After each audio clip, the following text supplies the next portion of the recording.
Hi, I'm the Barefoot Backpacker, and I strongly believe that everywhere is interesting. Falkirk isn't interesting. Well,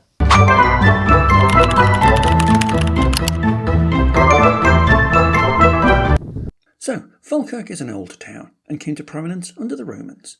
Indeed, Falkirk is pretty much the most northerly town the Romans ever built, though being up here for pretty much only one generation, 2,000 years ago, probably doesn't really count. They've not left much trace, for sure. That said, the oldest known coin hoard ever found was here, and the town certainly makes a lot more of the Roman heritage than the Romans themselves ever did, hence the sculptured head.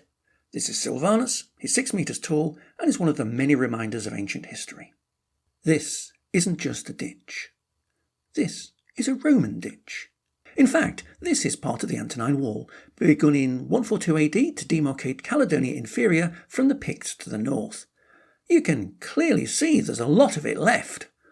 It was abandoned after around 20 to 25 years, and the Romans returned to Hadrian's Wall 100 miles or so to the south. It's a World Heritage Site, because of its history, not its present. Some Roman ruins do remain. On the western edge of Falkirk is Croy Hill, which the Antonine Wall passed over. Along this stretch there are still some earthworks to be seen, and in a couple of places they've been slightly restored to give a better impression of what was there. Soldiers were stationed here from all over the empire, but especially from what are now Netherlands and Syria. Can you imagine someone from Roman Syria being posted here? Where did the sun go? Why is the water solid? My tunic won't dry.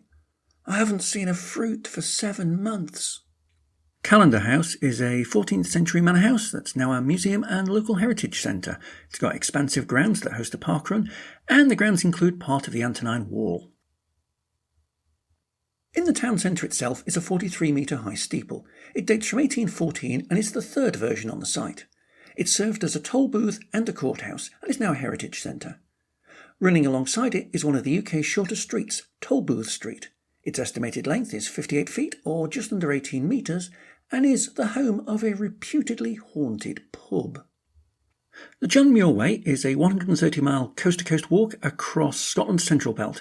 It's named in honour of Scottish conservationist John Muir, who later went on to found the United States' National Park Service. Falkirk came back to life from the early industrial age. It's built on iron and steel and became the site of a junction of 2 major canals that linked the Clyde and Glasgow to both Edinburgh and directly to the Forth estuary. At the junction itself is the Falkirk Wheel, a rotating boat lift that allows full access between the canals. It's the only lift of its type in the world. Personally, I think it looks like a pair of handcuffs. The Falkirk Wheel isn't the only interesting structure on the canal, though. At its eastern end is the Helix, more commonly known as the Kelpies. These are huge steel statues of mythical water horses, built to represent both Scottish folklore and the importance of water and steel to the Falkirk area.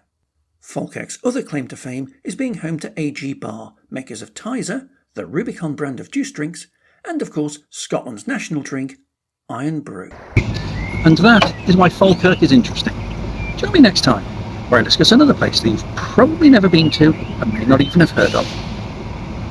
Cheers.